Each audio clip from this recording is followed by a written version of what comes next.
Welcome back to the Marhelm interview series. Today we're here with none other than investing legend Rick Rule, who needs no introduction, but for sake of good order has spent, I guess, the better part of 5 decades investing in natural resources. And so, Rick, we appreciate you taking time out of your day to speak with us. I appreciate the opportunity. Thank you. I look forward to visiting with your audience. Awesome. Well, I know you've been an outspoken critic and commenter on the Federal Reserve, and yesterday they had a bit of a pivot, I guess you could say. I don't know if you have any thoughts on the latest developments. I do. I need to say that although I wish the Fed didn't exist, I think they had done a reasonable job manipulating interest rates. And while I don't appreciate interest rate manipulation, in the absence of any fiscal restraint by Congress, I think we need to acknowledge that the Fed has done a reasonable job of moderating inflation. Before we go on with the rest of the discussion, though, I think it's incumbent on us to understand the real sort of nature and rate of inflation. The debate around the Fed's pivot and the debate around inflation itself centers on an index called the Consumer Price Index, the CPI. And I would like to stress in this discussion early on that I believe that the CPI is very much a phony index. It's everything, it includes everything that you don't need to live, energy or housing, no thank you. But well, a couple things. It's so-called hedonistically adjusted, which means that the people who construct the index arbitrarily assign values to things like computers that don't particularly pay attention to what it is that you paid for the computer, similarly to housing. But Charles, a much bigger complaint for me with regards to the CPI is that it doesn't include the cost of government. It doesn't include tax. For most working families in the United States and Canada, tax is a larger expense than shelter, food, transportation, and energy combined. And the idea that a cost of living index doesn't include the cost of government is silly at best. My own belief, I've done a thought experiment, which I've described on several interviews, trying to plot the increase in the prices for the goods and services that I require to live, or at least I'm required to pay to live, like tax. My belief is that the purchasing power of my savings in US dollars is declining by 7% compounded.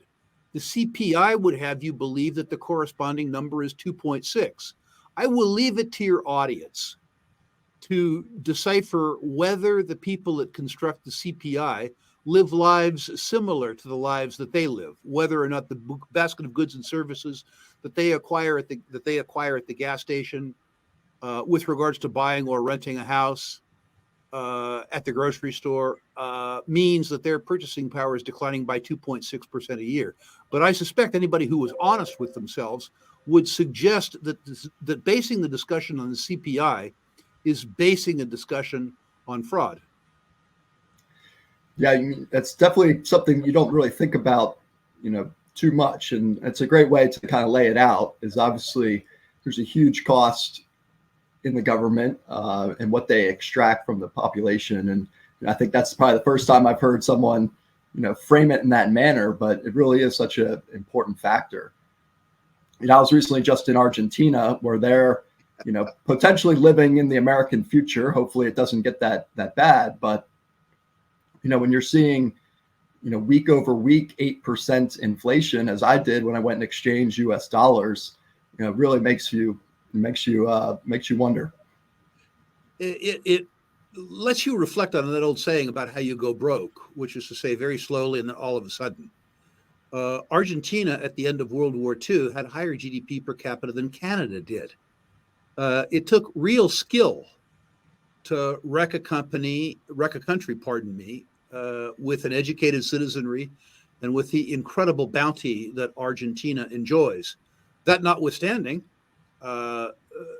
Peronism, which is Latin for socialism, right, succeeded inexplicably in destroying the economy of one of the most blessed countries on the planet.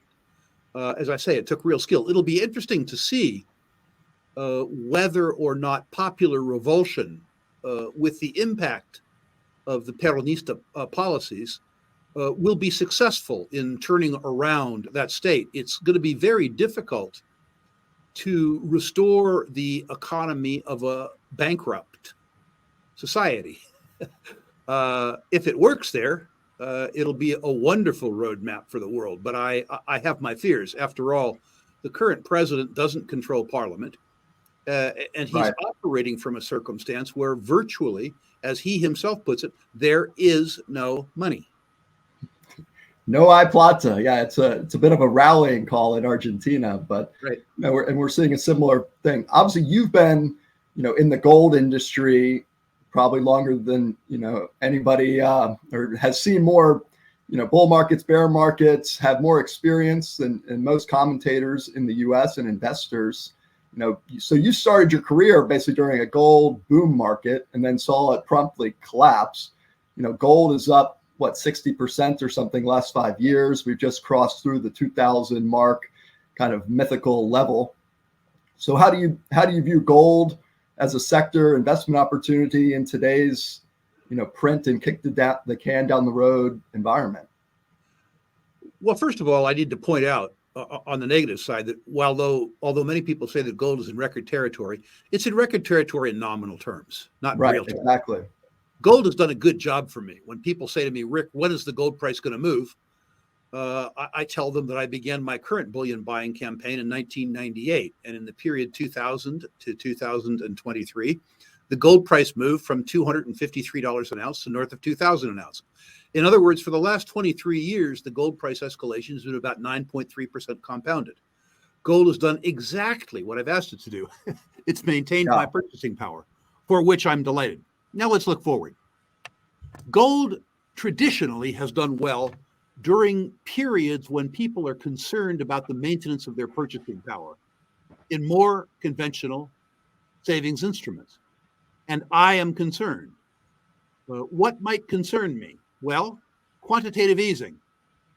Charles, if you did it, if you printed up Bonners and tried to spend them at the store, you would be thrown in prison. But if you were Congressman Bonner and you did the same thing, printed up specious currency units through quantitative easing, in other words, if you counterfeited, you would be reelected with large majorities.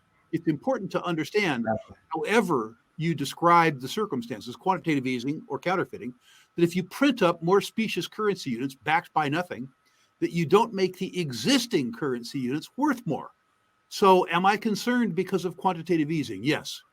But I'm more concerned about debt and deficits. Remember, this goes to credit quality and the specious supply of money. The on-balance sheet liabilities of the U.S. government, represented by treasuries, exceeds $33 trillion.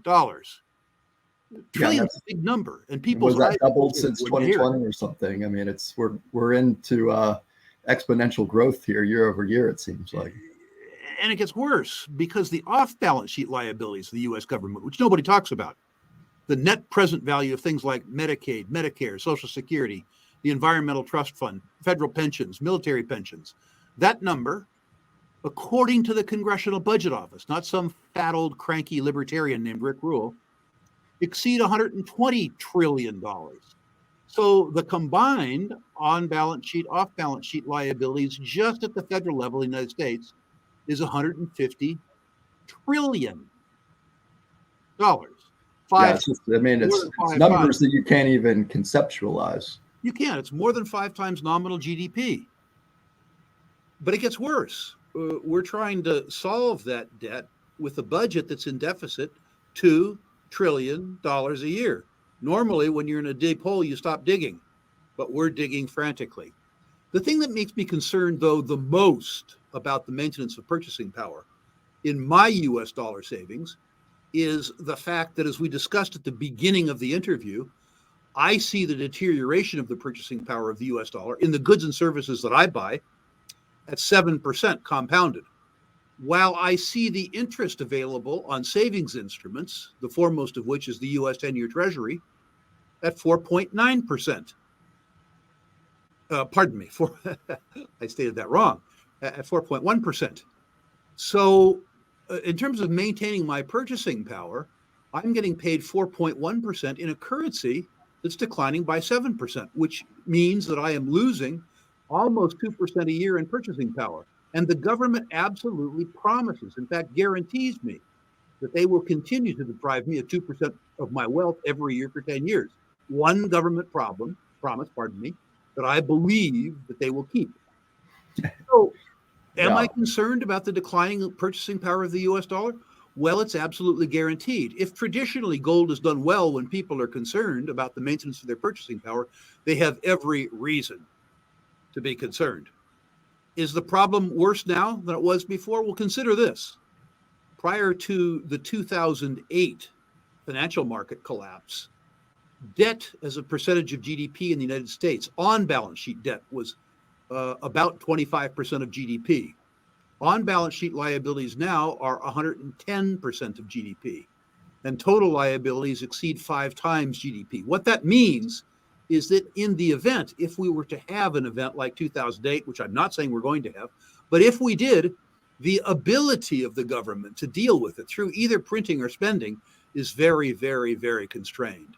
It's my belief that we keep spending, that we keep borrowing, that we keep on the Argentine path until we face a problem that creates a crisis in confidence. I don't know what to do about that politically. So I try to shelter myself against the worst aspects of those outcomes by buying gold. Yeah. No, what's the saying that, an ounce of gold will always get you a nice suit or something? It seems to have held, constant maybe throughout time. It's important to understand that the rise and fall of gold, let's just say that it reverts and over reverts to mean, which is to say, sometimes the price falls fairly precipitously, sometimes the price increases fairly precipitously. I think that's important to understand right now, because I think we've come off a period of about 40 years of benign economic climate. And I think if you could graph fear of the economy and fear of government, it's at an all-time low, which means the attractiveness of gold in most investors' viewpoints is at an all-time low. I don't own gold, Charles, because I think it'll go from $2,000 to $2,200 or something like that.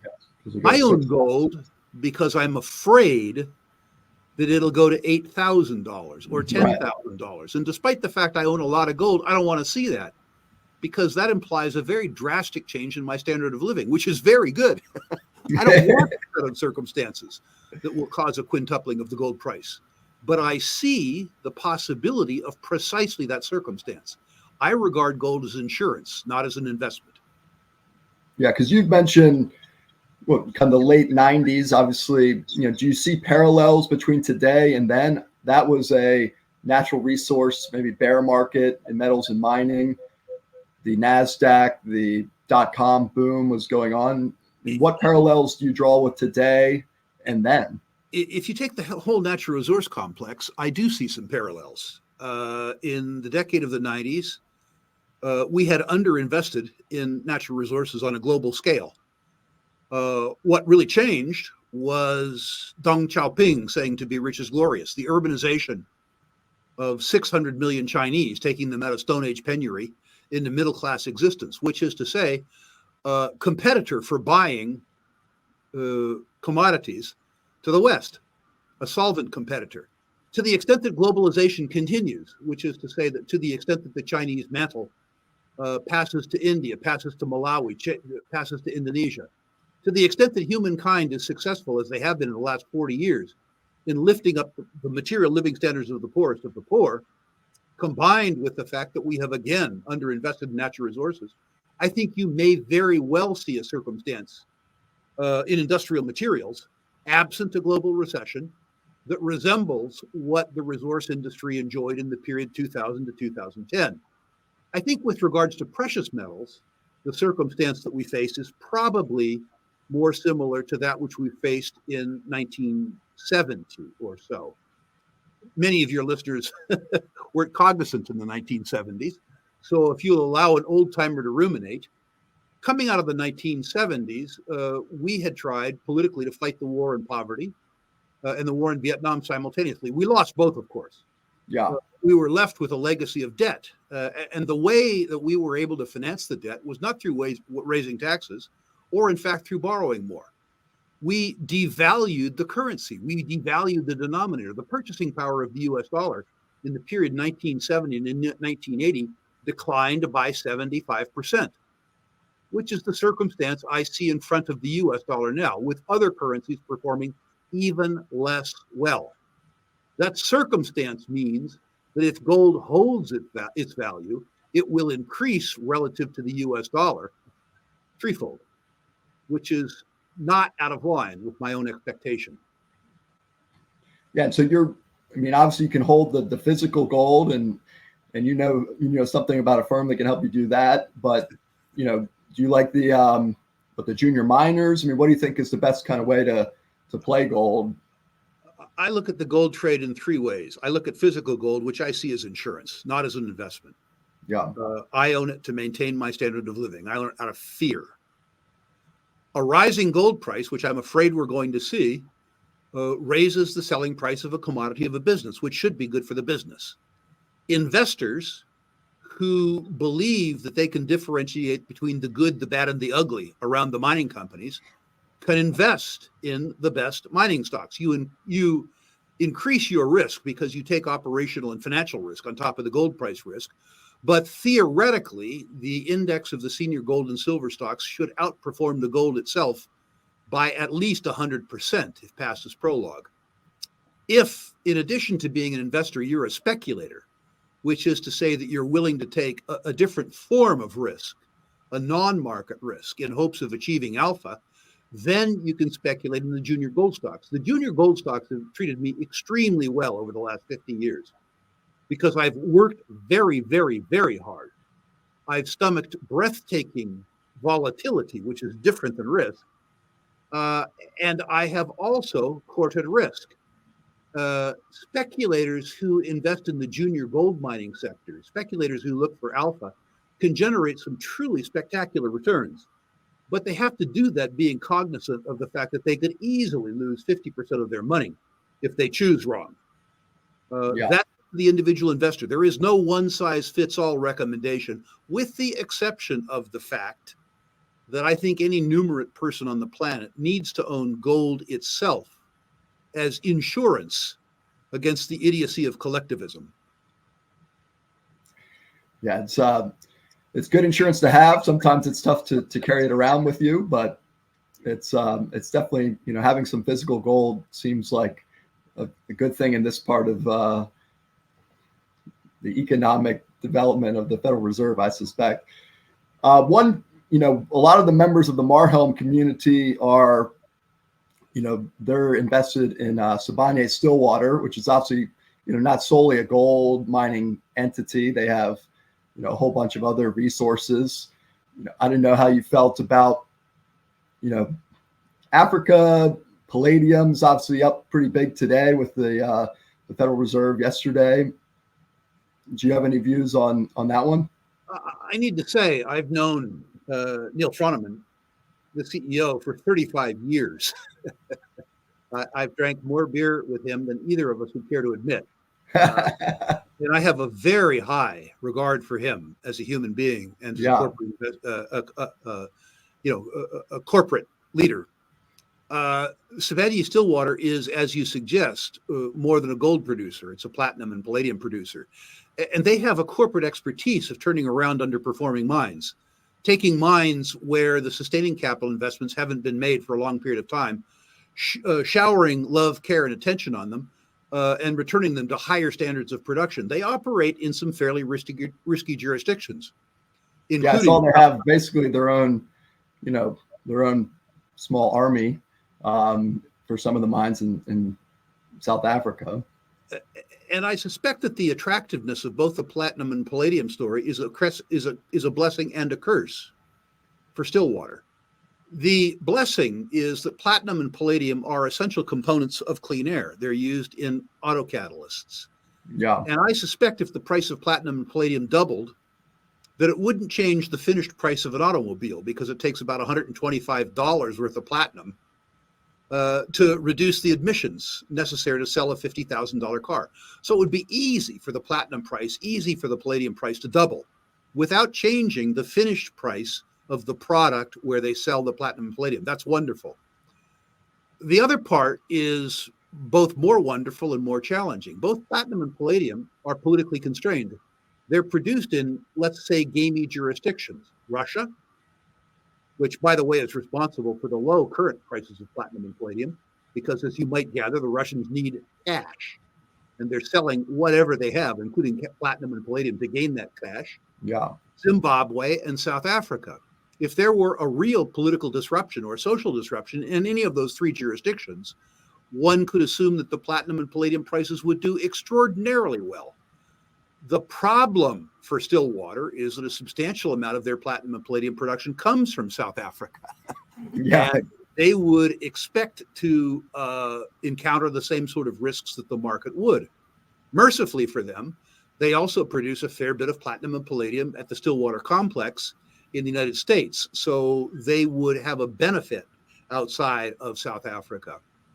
I think an investment in Sibanye Stillwater assumes on the part of the investor or speculator relative social stability in South Africa for the next 10 years, because the vast majority of the sort of treasure of Sibanye Stillwater is still in South Africa, and a whole bunch of the upside is involved in their continued ability to outcompete others in extracting wealth in South Africa, where, let's face it, Caucasian-run companies have not done a traditionally good job of operating in those societies.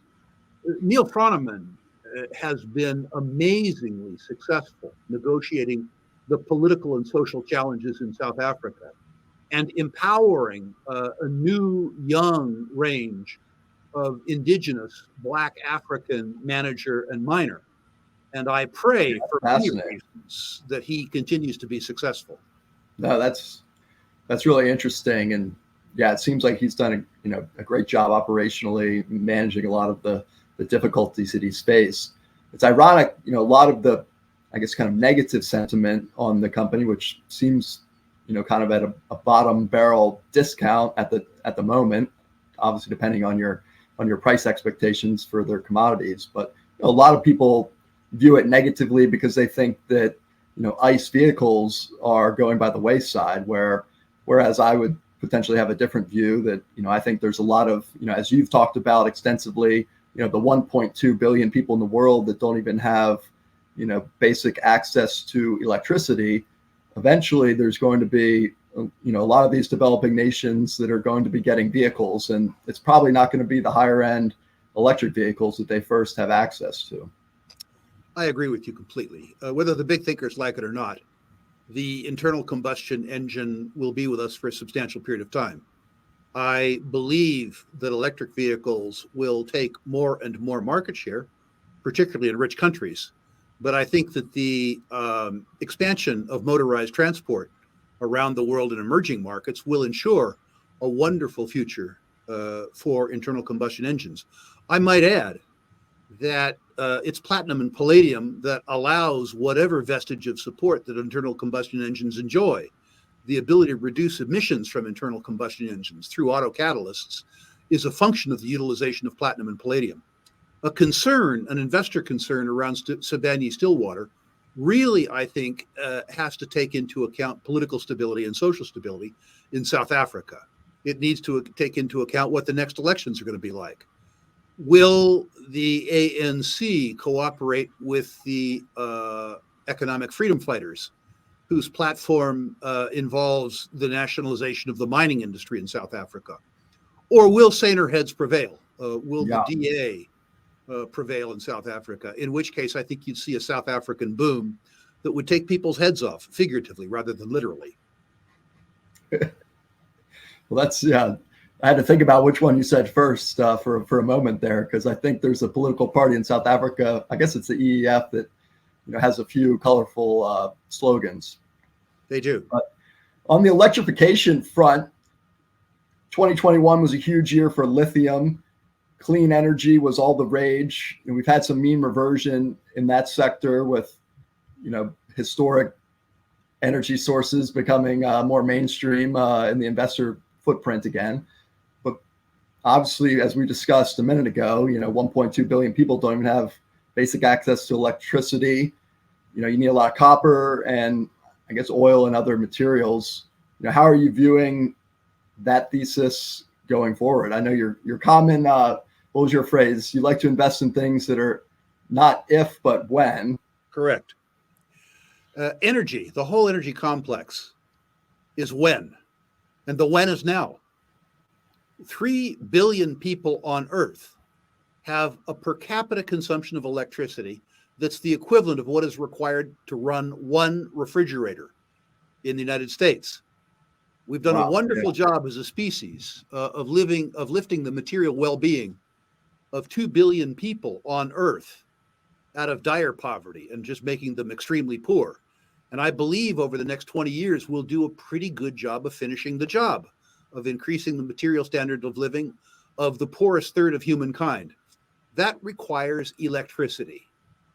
Will some of it be solar? Yes. Where the sun shines, of course. Microgrids, absolutely. How about wind? That too. Solar, yeah. Geothermal, of course. Nuclear, couldn't do better than that. And of course, fossil fuels. Where I disagree with the big thinkers is that the big thinkers think that all of the growth is going to have to come from or could come from alternatives, which they cannot. Right. I'm fond of quoting a statistic that says that the world has spent $5 trillion in investments in alternatives over 40 years, and we've reduced the market share, admittedly, a growing market. 1% or something. A high of 82% all the way down to 81%. Well, the big thinkers suggest that peak demand for fossil fuels will occur between 2030 and 2032. Those big thinkers, including our august, that's charitable, president. My suspicion is that peak demand for fossil fuels occurs between 2065 and 2070, and then tapers off gradually from there. That has important investment implications. When people value oil companies or coal companies on a net present value calculation, they model no cash flows after 2032. I value declining cash flows after 2065. And I note that the fact that the demand goes on for 40 years doesn't even account for reduced investment and what that does to supply. It is estimated that because of political headwinds, that conventional oil and gas companies around the world are under-investing in sustaining capital to the tune of about $1 billion per day, $365 billion a year. In a capital intensive business, if you defer or halt new project investment and you reduce sustaining capital investments, 2 or 3 years out, you impair your ability to produce oil and gas. If you want an example of this, look at a place called Mexico. If that isn't dire enough, look at a different place called Venezuela.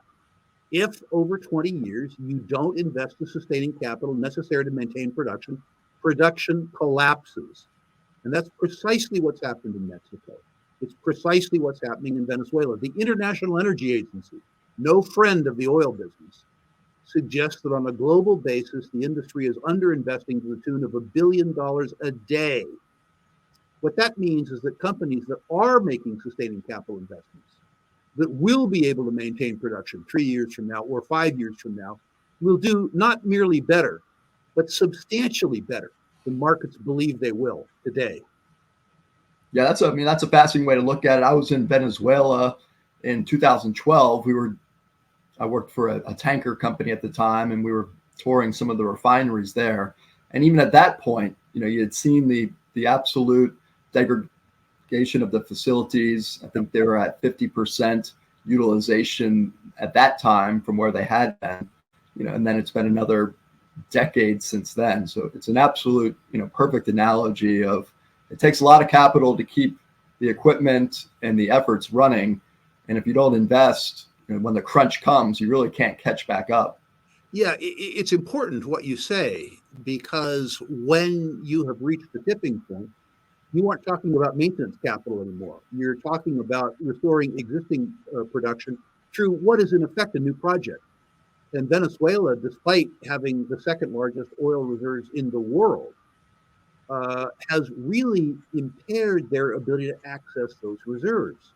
And starting that up isn't going to be a function so much of pulling a well, changing the rods and tubing. It's going to be a function of getting rid of the existing production equipment, which is literally rotted, and re-drilling the well and recreating the infrastructure. That is to say, you can't restart the sustaining capital investment. You have to start from scratch in Mexico and Venezuela. Yeah, it's fascinating. And you've spent a lot of time talking about Africa. It's clearly a huge population center, very young population. Yeah. I know Africa Oil was one of your picks from last year that you talked about a bit. In your career, what has your experience been with Africa? How do you think investors should look at the whole continent, just given some of the geopolitical hurdles, if you will? Speculators, that is, people who are prepared to work hard, and people who can accept both volatility and risk, need to focus on Africa almost to the exclusion of other places. Africa's demographics are wonderful. They're young. Yeah. I think the average age of Nigeria is what, like 22 years old or something? Something like that. And when people think of Africa, they think of dire rural poverty.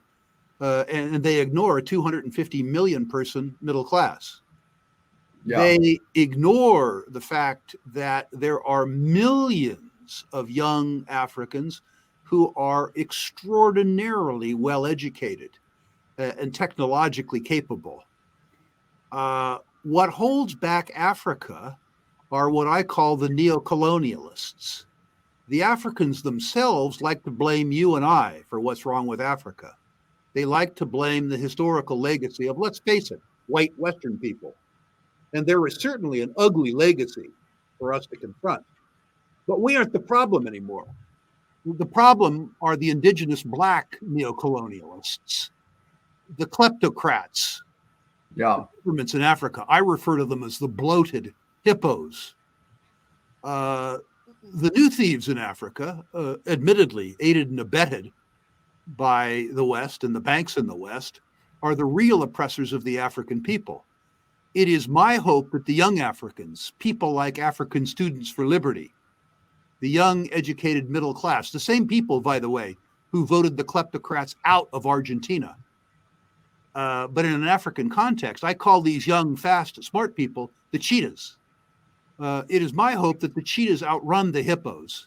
Because if that happens, you will see a boom in sub-Saharan Africa that rivals or perhaps surpasses the boom that we saw over 20 years in China. I'm very fond of Africans, and the African continent, despite the risks I've taken, has generated tremendous material returns to me. And I've also had an awful lot of fun there. Yeah, I was speaking with the fact that when I walk around rural Africa in particular, people look at me and smile. They ask me to come to their house, however humble. They ask me to go to the shebeen and drink beer with them. I seem to be treated by strangers, despite the historical legacy of white people in Africa. I seem to be treated by Africans better and in a more welcoming fashion than I am at home.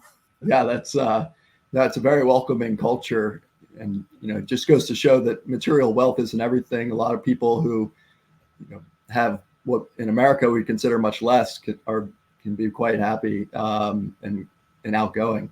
So that's great to hear. Which countries do you focus on through an investment standpoint in Africa? Which commodities are most exciting to you there? Well, the country that's treated me the best has historically been the riskiest, which is Congo. Okay. I began investing in the so-called Democratic Republic of Congo in 1996 when there was a civil war. And there was no competition.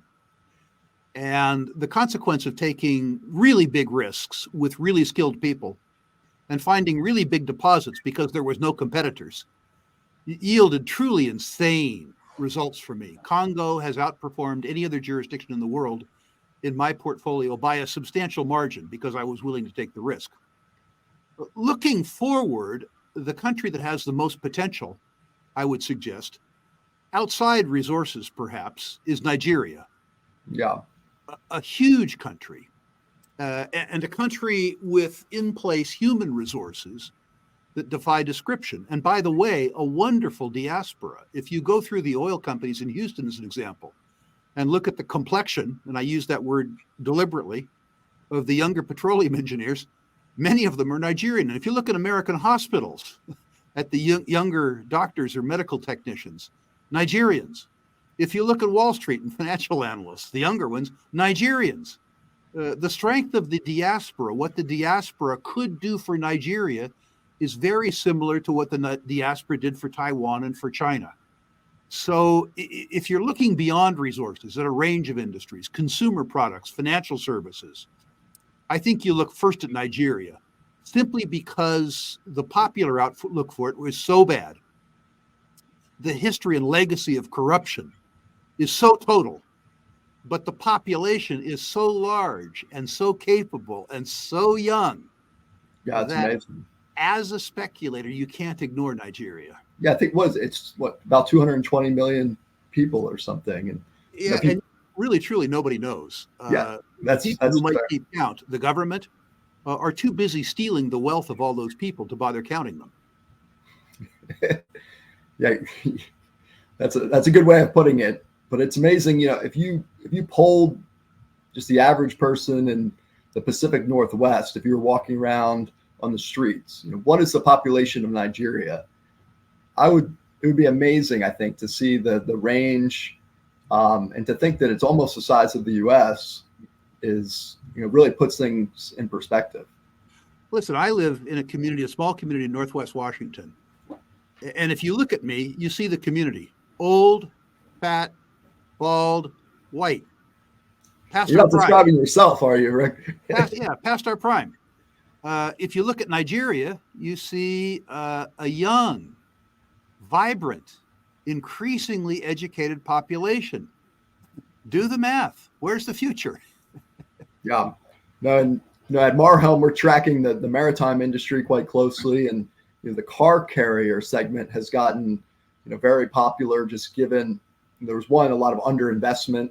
Similar to mining, you have to continue to keep the fleet the same size, otherwise you find yourself in a crunch. And and Western Africa is importing a lot of vehicles, and the Chinese are now producing a lot of vehicles. And so you're seeing these different regions, whereas historically it would be Japan to the US would be the most prominent trade route for vehicles, or otherwise Europe to the US East Coast. Now you're seeing Asian exports to Africa and Latin America, and kind of totally changing the traditional trade patterns for these vessels. So it's been very interesting. And it's important to note that if the cheetahs in Africa were to cause the African countries to drop the artificial and idiotic protective trade barriers within Africa, if, as an example, Nigeria wasn't importing a 45% import duty on most manufactured goods from other African countries, that autos would be manufactured and assembled in Africa, not in Japan, not in China, not in the United States. I have a young African entrepreneur who I mentor, and she's in the food products business. The duty on the glassware that she imports to sell her wares is at 60%. The duty on the labels that she pays to put on her jars are at 45%. These are totally put in place to protect the interest of domestic kleptocrats. Right. If Africa was able to form a true common market, in the sense that the United States is itself a common market between states, there would be a boom in Africa that would take your head off, if the cheetahs can outrun the hippos. Well, cheetahs outrunning hippos, if you envision it, you think it'd be an easy race. So hopefully, progress and other things will outpace it. I know it's, you start to see some coups in Africa, and I guess it was Ghana or Namibia. I can't recall exactly this fall. There's been a few, but it definitely, when you have one family that has all the wealth, and then you have a large population that's hungry and has been held down, it seems like a matter of time, but definitely something to keep an eye on there. So as Africa, go ahead. Traditionally, coups in Africa have had the same outcome as elections in the United States, which is to say one crew of gangsters has replaced another crew of gangsters. Perhaps this round of coups in the former French West Africa, Mali, Niger, Burkina Faso, perhaps the fact that they've thrown out the French overlords and they've thrown out that group of black neo-colonialist masters, perhaps that ushers in a new era. I hope that what happens is that the former group of thieves hasn't been displaced by a new group of thieves. We'll see. Yeah, time will tell on that front. So it sounds like you're bullish Africa. What are the best ways do you think to play that copper as just the basic quality of life improves there? Oh, I think that you invest in copper with a 5-year time frame, whether or not you invest in Africa. Yeah, I think you invest in Africa if you're a speculator. I don't think you invest in Africa right now. I think you speculate in Africa, but I think you speculate in Africa whether or not you're bullish on copper. I think they're different theses.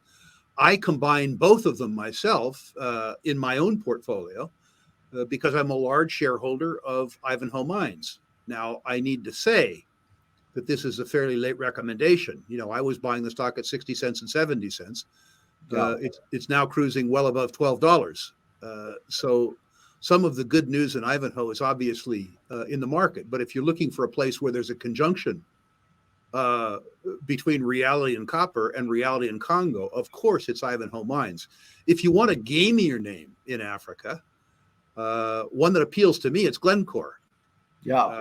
Glencore is one that everybody loves to hate because Glencore has been caught doing what people do, which is to say bribing politicians. So there's geopolitical risk around Glencore. But Glencore is also the smartest major mining company on the planet. When all the other major miners were dishoarding coal, Glencore was buying it. And all of the other major mining companies sold their coal assets before they jumped 300% in price. Glencore, as an example, was able to buy the 40% of a coal mine it didn't own from its partner for 1.5 times cash flow for a mine that has 35 years of reserves. And they did it, of course, before the price doubled. You don't need a napkin to do the back of the napkin math on that one. That's right. Glencore has the courage to operate in Africa, and they have the intelligence and the experience to operate with regards to industrial materials. They do face political headwinds. They are being called to account for past sins, by the way, that all of their competitors are guilty of, but haven't been caught at. Yeah, Glencore was smart. It's coming from the shipping space, and obviously they were a huge player in oil shipping. But in coal, a lot of their competitors, Trafigura and others, kind of took a step back in coal, whereas Glencore was moving full speed ahead. I guess Ivan Glassberg was a bit of a legend, and I think he came up through the coal sector, if I'm not mistaken. It's a little outside of my lane, but he is an amazing human being. And by the way, congratulations on the shipping call. I think that still has real legs. Yeah, we're in a Yep. Yeah, it's a thesis that well, where people get exuberant, they build too much, they crash the market for 10 years, and they don't build anything, and then it comes back in favor. And if you're at the right spot at the right time, you have the tailwinds behind you. So we're seeing that a lot, in the dry bulk sector with the Capesize and with kind of the resurgence of coal. That's definitely helped those equities and that market. And then with India and obviously China is a black box, but you've seen a lot of product moving into China this fall.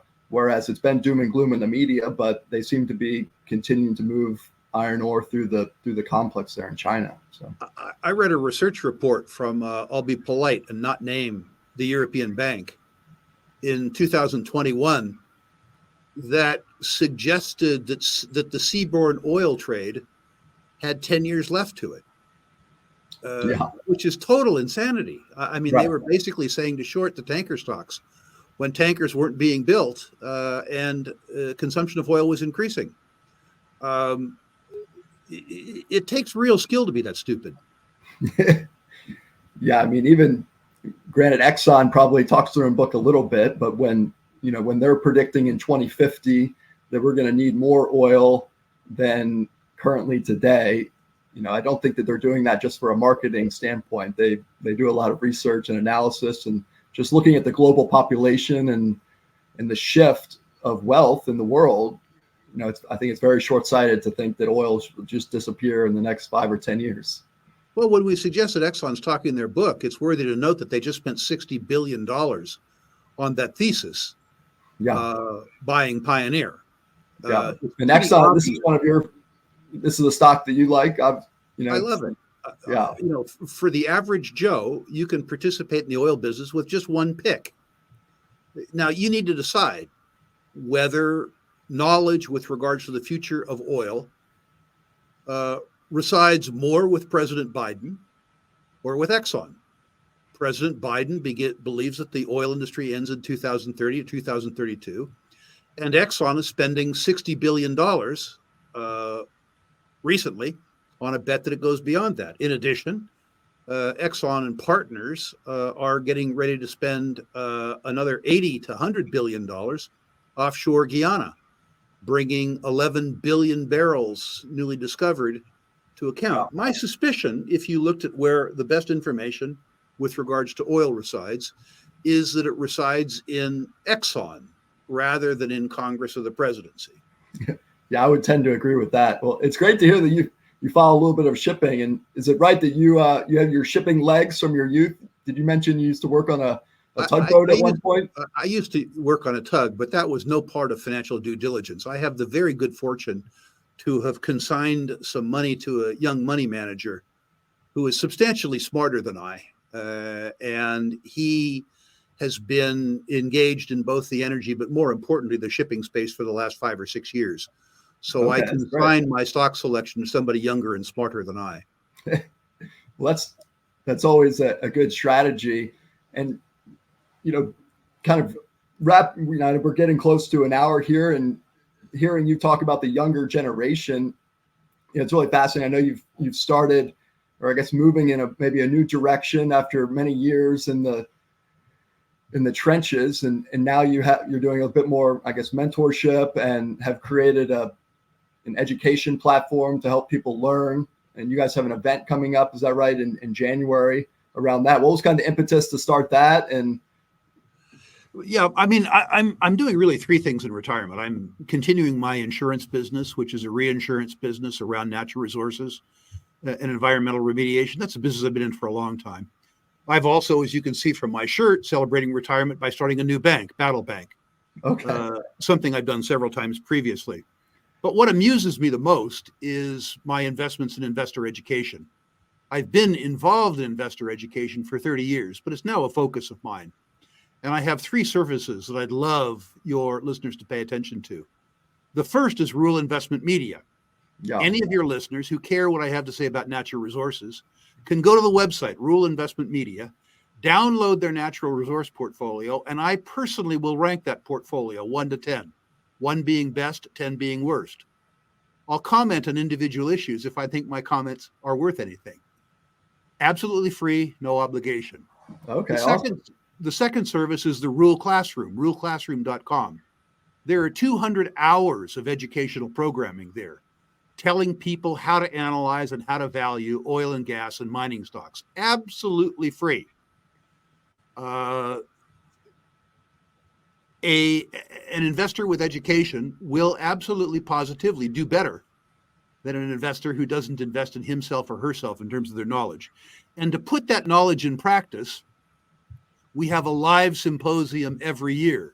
This year in Boca Raton, we've done it now for 29 years. But in addition, we have 4 8-hour-long virtual boot camps a year, investment conferences that take place on your computer, where we take a deep dive into one subject. We've done uranium, we've done silver, we've done royalty and streaming. The upcoming one is development stage companies, mining companies that have developed a resource, developed a reserve. They are past the preliminary economic assessment, into the feasibility study, or in construction. This is called the boring phase of mining. Yeah. People think that that's a curse. I think the terrifying phase of mining is much more of a case. I love boredom. But suffice it to say, this is a sector where if you overcome the boredom, if a company delivers on time, on budget completion at nameplate capacity, even without an increase in commodity prices, it's common for the share prices to double. Over 8.5 hours, we plan to teach people how to understand the financial stack in development stage companies, whether the company is adequately or intelligently financed. We intend to tell people how to understand the progress in construction, which will allow people to know if the company is on track for on time, on budget completion. Oh, wow. We will give you more information in 8 hours than you can assimilate. So we'll give you the ability to replay the tape for 12 months, which you will need to do. Yeah. We'll charge you $99 for this information with a gold-plated money-back guarantee. If you don't think that you got your $99 worth, email me. I'll give you the money back, no questions asked. I would prefer, of course, if we fail somebody, that they tell us how we failed so we can make the product better. But I need to say that our refunds over 29 years have run at less than 1/10 of 1% of subscribers. So absolute positive money back guarantee in a sector which I think is currently the most undervalued part of the mining business. Yeah, I mean, and that's just a sector that's so hard, especially for average investors, to really understand what's what. Very difficult to, I've been following a lot of oil and gas and other industries, and to dive into mining and whatnot seems like it would be a tall task. So 8 hours for $99 seems like a pretty good discount, I would say. Riskless money back guarantee. Yeah, that's awesome.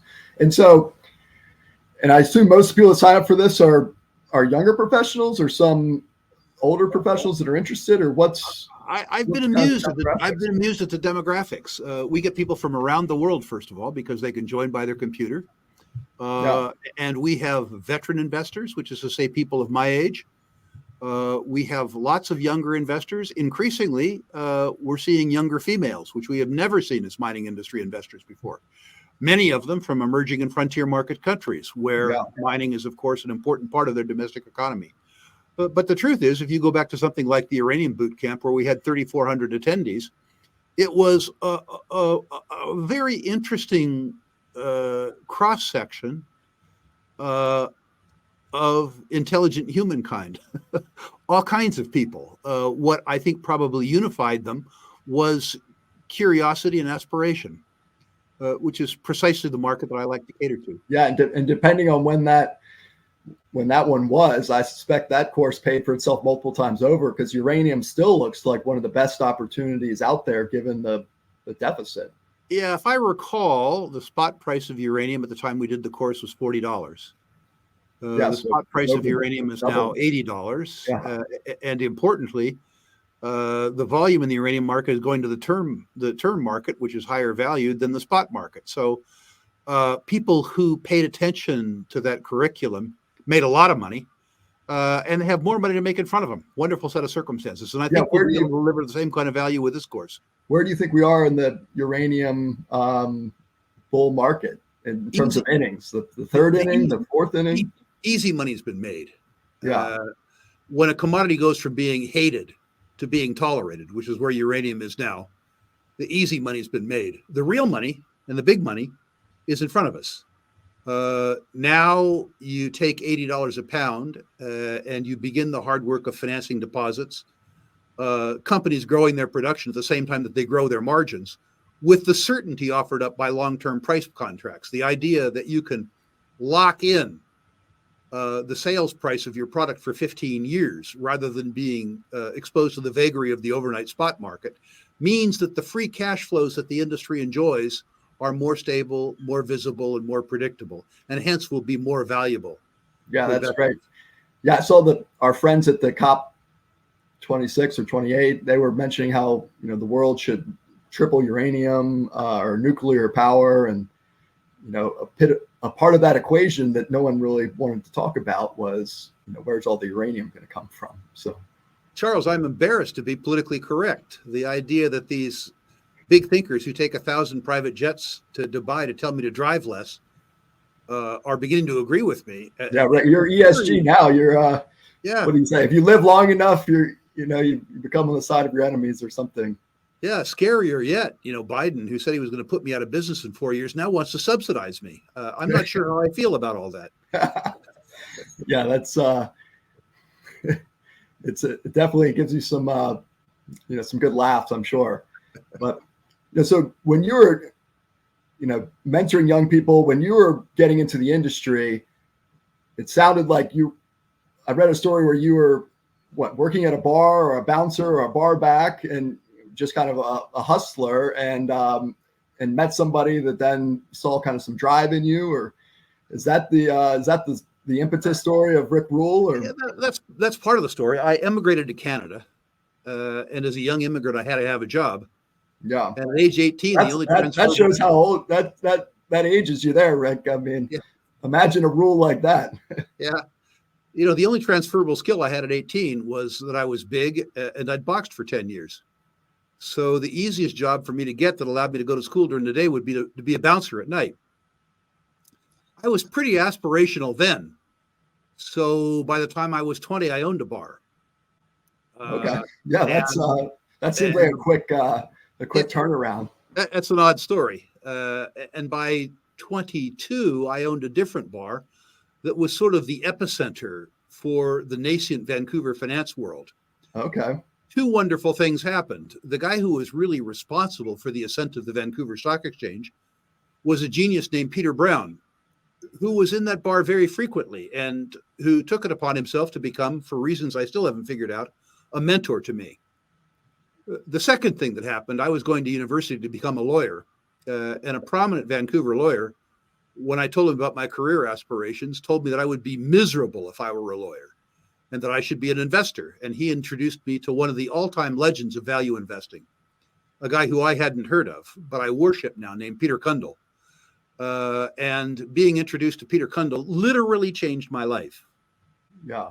Literally taught me about value investing, literally taught me about being a contrarian, literally taught me about balance sheets and income statements and how arithmetic is more important than narrative. So in fact, it all does go back to that very rough apprenticeship in the bars of Vancouver.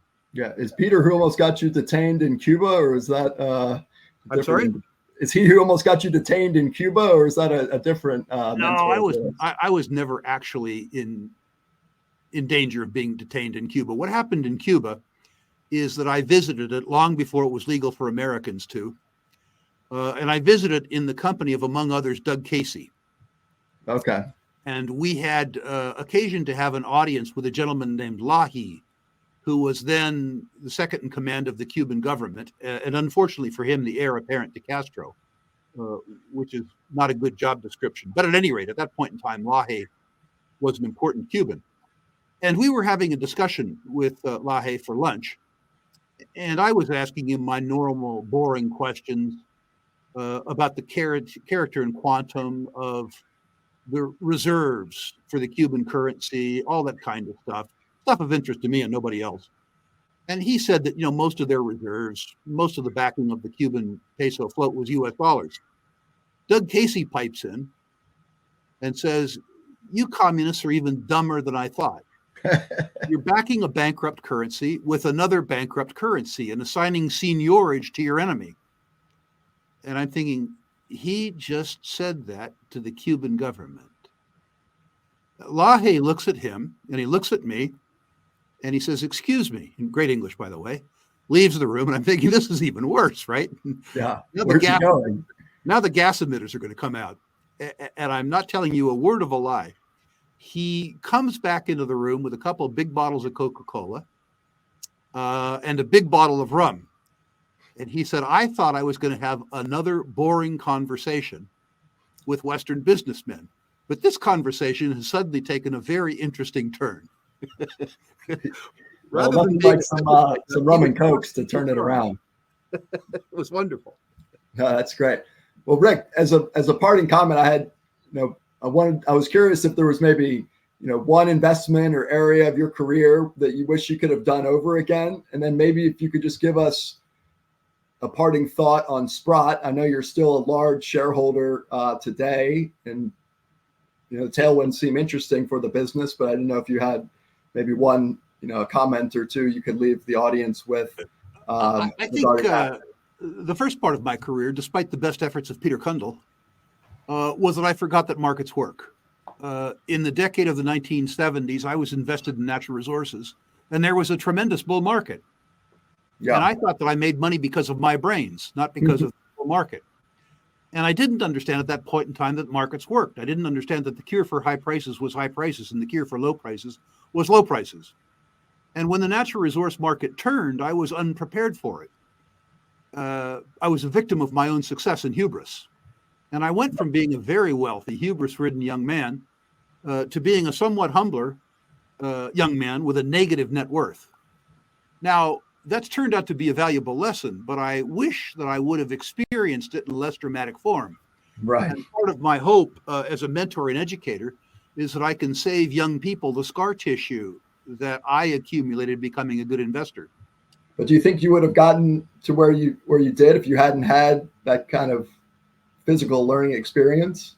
I hope so. I've seen young investors like Brian Dalton that have managed the same circumstance themselves without the stupid response that I had. Hopefully, I helped Brian and some of the others understand before it was too late that markets work. And certainly one of the goals of Rule Investment Media and the Rule Classroom is to teach a whole generation of younger investors that they don't have to become a victim. They can instead become a contrarian. But we'll see with regards to that. With regards to Sprott, people need to understand I'm the largest shareholder. So I'm a beneficiary of what I'm about to say. I'm not an officer. I'm not a director. I'm not an employer. I'm just a beneficiary. But I think we've built a wonderful business there. When I joined Sprott, assets under management around their exchange-traded products were around $2 billion. Today, they're $25 billion. The revenues from management fees have greatly outpaced the costs associated with management expense. So the company is generating a lot of cash, has a wonderful balance sheet, and it's built a brand name for precious metals and natural resource investing. Yeah, it really has. If we come into a bull market for resources and precious metals, which we have not yet, two things will happen. The assets under administration will explode at the same time that the valuation metrics around those are benefited by the strength of the Sprott brand in natural resources and precious metals. It is inevitable, I believe, that if we have a bull market in natural resources and precious metals, that a big financial supermarket, a BlackRock, a Credit Suisse, a Manulife, a Fidelity, will feel that they have to own Sprott. And if they feel that, they'll have to pay a sharply higher price. The old control premium. Well, that's right. Awesome. Well, Rick, that's some great insight. It's been fascinating hearing about your background and some of your time in the trenches. So really appreciate you taking time to speak with us today. Well, thank you for the opportunity, and thank you again for your call on shipping. I think it will continue to benefit your community just as it has over the last 4 years. Awesome. Thank you.